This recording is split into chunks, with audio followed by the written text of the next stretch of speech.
Basically, we're going to roll through for a knee bar. Some people call it like a Victor roll.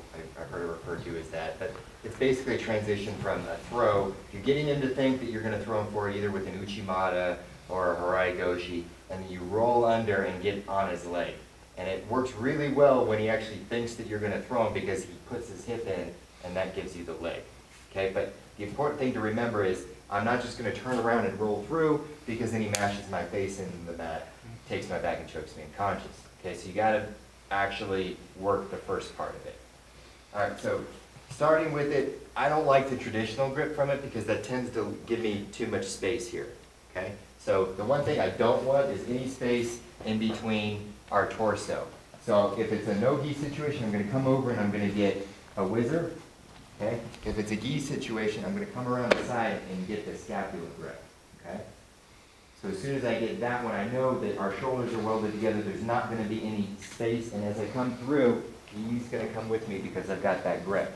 And even with the whizzer, you know, I can tell he's going to come with me because I bend over and he comes with. So I've got this grip, and I bend over. See all that space there? And there I go. Okay? So space is not our friend in this instance. Okay, so I get a hold of that. What I'm going to do is I like doing this off of an Uchimata because I can leg lace him and he thinks it's an Uchimata. I'm actually just starting my leg grab right there. So I'll back step right there. You can take a big, huge back step, okay, if you want a faster roll. I just like getting here because I'll come through and I'll lace that leg. And what that gives me is that even if he starts coming backwards and trying to back out of it, I still got to hold him with that leg. Okay? If I just kind of stick it up there and he backs out, okay, my foot comes out. Not exactly legal and everything, but again, remember, I'm not kawazugakiing him and kicking out. I'm just lacing and holding. Okay? So the back step is so that my hips are squared up so that when I finish the turn, I can reach through right there. Okay? If all I do is this and then turn around and try and grab, I'm off angled, and when I finish, I'm going to be on the side of his knee. Alright, so back step, lace up, and what I'm going to do is I'm going to bend over and catch behind the knee with my hand. Okay, come through my legs, catch behind his knee. Don't worry about the ankle, grab behind the knee, because even if he folds it over, I can deal with that. If I go for the ankle and I mess this up, he steps out of it, I'm on the ground, he's not. Okay, so grab right there, okay, and right about here, I'm going to shoulder roll. What we see a lot is when people are here, they kind of kick that foot out that way and flop over on their side. It's a great way to get smashed again. Okay, you got to kamikaze your way through this. Just do a shoulder roll. We practice it every single time in practice. Okay, back step, lace, grab, shoulder roll, and he rolls right over for me. Now look, by being behind his knee, I've got a good grip on him. Okay, I'm in nice and tight on his hip, and it's the same principle as an arm lock. I want to control the shoulder so that no matter what he does with the upper part, I can always come back to it and straighten it. If I aim way out here and he pulls it away, and now I got to try and re-grip. But here, even if he bends it over that way, I can finish. Okay? It also makes for a tighter roll, which means you won't be landing on your face a lot. Okay? Grab a hold, okay? It should already be on your chest. Grab with the other arm, get your head on the other side, and bring it in. Your feet should be right behind his butt, and bringing it in with your heels. Note point, he didn't go on his back, did he? He rolled on the left side, okay, the side furthest away, you know, toward his foot actually. So go ahead, keep. I just want to add that point, everybody. You roll on the side. And that's a range of motion thing, everybody. If I'm flat on my back, I've got like maybe 6 inches I can bridge into it, which is my finishing range. If I'm on my side, I can bridge back as far as I'm able to. Okay? All right, so again, step, hook, roll, pull through all the way. As soon as I come in, heels tuck in, reach over and grab. Okay, head goes closest to the mat, and then you just pull the leg back. Okay? As you grab and hug and come down, it will slide naturally for you. Okay? So don't worry about grabbing it in a baseball grip and then pulling back. Unlike an arm bar, that's your biggest muscle group. My hands are going to lose against his thighs every day of the week. okay? So grab onto it like a koala bear, and then when you straighten out, you're using your back and your legs and not your arms, okay? Make sense? Another point, when you get that whizzer, if you had no gi, to be the overhook. If you have the jacket, use the jacket, and you're going to, as Derrick is rolling, look at that right hand. What he's going to do, he's going to be pulling Mike with him, okay? So as he spins through, can everybody see that from that angle? Okay, so he's got a good grip there. Now as he steps through, he's going to be pulling, rolling through, and there you got it, and then you can go for the finish. That part is that, you know, if you just didn't do anything but throw the guy, you got a nice throw, you know, and, you know, get some points for that, say in freestyle judo or sambo or something. But you want to finish with a submission because it's a good transition. We're doing this not so much as a throw, but more as a transition, but it still is a throw, okay? All right. All right, so now that you've got the basic of it, let's really kind of tighten this up a little bit, sand off the rough edges here to mix my metaphors.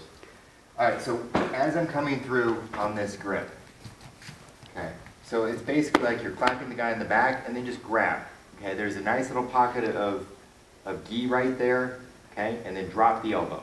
And what that does is that brings him right in on my shoulder. There's very little space in between there so that when I dive under, he comes with me. And that's really, really important. I don't want to be too high up here because he might duck under and take me for a ride. I don't want to be too low because then he turns out and he gets out of the move before he even started. And another thing too, he doesn't want to come too much around the waist like an ogoshi or tight waist, because Mike can still bail out, grab, bail out. So he wants to trap that arm. Yeah. Okay, so he wants to trap that. Right? Elbow down. Okay? The next thing we're going to do is, regardless of where this foot goes, really lace that foot. Okay? So when you come around, the top of your toes should be on the other side of his leg. All right? Yes, this is illegal in judo, but it's illegal in judo because the guys would kick sideways or kick out that way and wreck the guy's knee. All I'm doing is I'm locking him in place. In between this grip and that lace, he's not moving anywhere, and that's exactly what I want. Now for you guys that do sambo and jiu-jitsu, this is totally legal. We see this a lot in sambo. You lace the leg, you wrap this variation of a leg lace. We call that sambo. In judo, they call it kawazugaki, or leg entwining, which pretty much means the same thing. Yeah. Okay? So really lace that, lock that leg down so that he can't move anywhere. And then the final piece is reaching under and grabbing deep. All right, so I'm going to move over here so everybody can see it. I'm going to really try and grab behind that knee. So if you can see, like my arm should be like that. If you can get a hand on it, great, but it's in the same spot. It's behind that knee. All right, get a good grip on it. Okay, that keeps me round so that it's an easy roll and then he comes with me, and it also makes it an easier finish when I roll up on it. Okay? Okay, right in there. Catch it, finish it.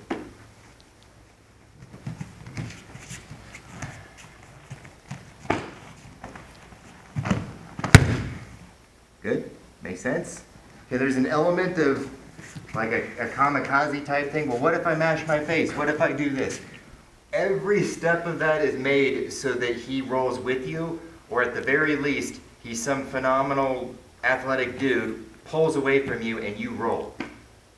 As long as you're staying around and you're doing everything that we just talked about there, tuck under, go for the shoulder roll, try and reach back and grab the back of his knee, you will roll, you will stay round, no matter what, okay? Even if he tries to smash you, he will roll over because you're grabbing the back of his knee. And one more point about the mechanics of your shoulder. Come in again, Derrick, when you do that with your left hand when he comes in to hook. Go ahead and set it up and do your thing. Now, he wants to underhook because by underhooking here, rather than going around the top, instead of doing that, it's not a very good grip anyway, but by underhooking, it helps him roll, dips his shoulder under and roll him easier. See how nice and round I am as soon as I reach for that? Right? Anything else, I risk smashing my face into the ground. Even if I come under like this, I'm still slightly in trouble because I have to roll over the top of my head. This is a pure shoulder roll. Okay? Like I said, we do those every single practice. Everybody should be fine with a shoulder roll at this point. Okay, makes sense? Good? Okay, good. Let's wrap control on. Mike, show his variation. No gi, no gi. So my version of this, I really like because of the no-gi clinch application. So I really like to just collapse the guy in and set up that same type of Uchimata. And even if I'm just leading with the Uchimata, I'm just really collapsing his elbow for the control of this side. Stepping in, getting that same grip, and just keeping him real tight. So here I can almost finish him with a throw, just from rolling that shoulder over. Tight here, and then I just fully commit. It's a big kamikaze move. So from here, finish here. I like to keep the crank. Except when the guy's been injured recently. So here, just collapse it. And here, finish. And you can keep this, crank the neck, or you can commit over here. Can you do it facing the way you did it initially, Mike? Sure. Come on. And emphasize that collapsing that left arm with your left arm. So here, I'm just corkscrewing this in. I slide this over, control. And I really ideally like to keep this here when I'm up, because that way it gets their neck or their chin into their chest. So from here you can even swim out over. Got a guy who's real tough there, or bendy. When he's collapsing, see how he just went forearm first? Real easy to do when somebody reaches out like I just did. And it keeps us in even tighter so that, again, I'm forced to roll with him.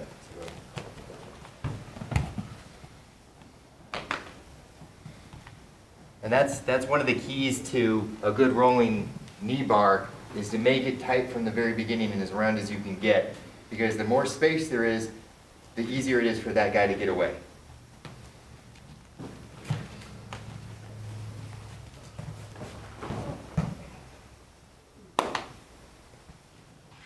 Did everybody see that clinch and also the head tie? Look at Mike's. So we've been looking at, turn around Mike so you can see, so Mike has been using his left, see that clinch, but look at that right hand on the head tie. That's really important. He's just hooking it with a big meat hook there. See that? And see his elbows down. He's really driving Derrick down into him. And again, that forces Derrick to be rounder too, and Mike as well. You finish out and go right to your bar. We good? You don't need to take your gis off. You can do it no gi with the jacket. You know, we can just practice without it, but, you know, give it a try. Okay, let's go roll with that. We'll finish with that.